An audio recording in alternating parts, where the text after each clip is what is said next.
His name is Tim E. Period D. If you're his friend, then you already know that. I still have 30 seconds of this song left. Did I mention Tim E. Period D?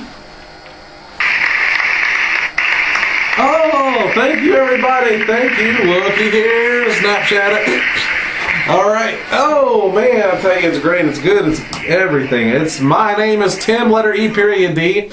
And if you're my friend, then you already know that it is Tub Time with Timmy D. Time to talk about Disney World. All the things that I love about Disney World. Well, I can't wait to tell you, and maybe you have some things at Disney World that you have never got to check out. And I've been like over 10 or 11 times, and there's still things I haven't had a chance to get done. And maybe that is you. And we're going to talk about that in a minute. But first, I'm going to give you the trivia question of the day by Anthony Casanova. I'm like every time, every episode, Anthony Casanova, blah, blah, blah, blah. And it's Disney by the numbers. And it is this: 956,000 gallons of this. Think about it. And of course, that's partaking in Disney World. And I'm going to give you just a little bit of a hint. It does not involve anything to do with Spick and Span. You remember Spick and Span? It was that sponge you had to clean with. Do you remember Spick and Span? It was the sponge, right? Or was it a cleaner? It's just, you don't know. Why is it every time I ask you your question, if you don't remember, you don't know? Well, everybody, it's Epcot. And of course, anyone remember when it used to be just called at Epcot, the section called Living Seas? Do you remember? Well, guess what? You know now, of course, it's called Nemo, Finding Nemo and Friends and this and Burton and that Burton and their neighbors. And they add in this, and of course the new movie Finding Dory. Well, looky here, what we have, of course, it is Nemo. So what great way to take the boat ride. You go on, you get on your little boat and you go and then you come back through again at, of course, that pavilion, the pavilion.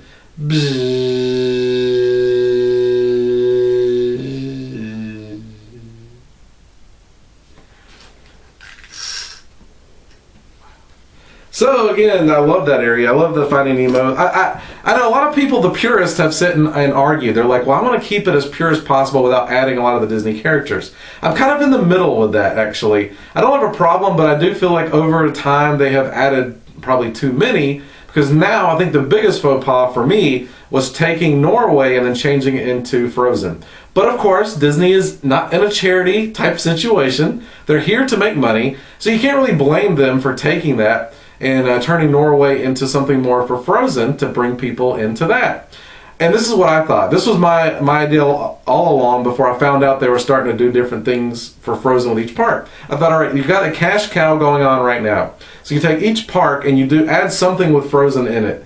And apparently that's what they've done. You know, you had your Magic Kingdom with the Fairy Tale Hall. Then you have Epcot now with the Frozen Ever After. So a lot of great exciting things. And of course you have the meet and greet, I think, with Olaf taking place at Hollywood Studios. It's a little bit for everybody, and I like it. It's perfect. You don't have the exact same thing at each one. So to see all the experiences, you have to check each one out. So one of the things that I have not done at Epcot was the Food and Wine Festival. That's one thing that I would like to do. The other thing that I would like to do is deal more with the food and, well, beside the Food and Wine, the Flower Festival. Then also they have a lot of the things around Christmas time. So these are all the things I've still left to do. So I'm not sure if you've got to experience any of it, but apparently everyone raves about the Food and Wine Festival and all the different foods. And I like, from what I understand, they add different countries, you know, like a little food cart here and there that you can try that isn't actually represented. Because to my knowledge, the last country I think that was added was, let's see, what was that? Was it Norway? I think it might be Norway. And I don't know where they would ever put another country, but I wish they could do something like that. I certainly wouldn't want them to take another country away, although there's a few countries, in my opinion, that really doesn't do a lot. I wish they maybe add a little more rides or something here and there, because to me there's only, I guess if you don't count American Adventure, as far as like actual ride, was Norway and Mexico. But, you know, there's so much other stuff to do in Future World, but Epcot, always my favorite. And if you maybe have had something that you've always wanted to experience at Epcot, I'm certainly very curious. My boat. Whee! That's always fun. All right, everybody. Well, we're almost, unfortunately, out of time for... My boat got stuck. For today's episode... And I have enjoyed going down memory lane, talking about Epcot with you. And again, the trivia question for you was 956,000 gallons of this is used.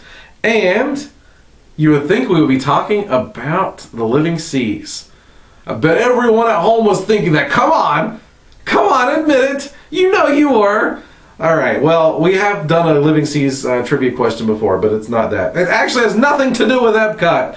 It has to do with recycled water at Splash Mountain at Magic Kingdom. 956,000 gallons of this recycled water. Isn't that something?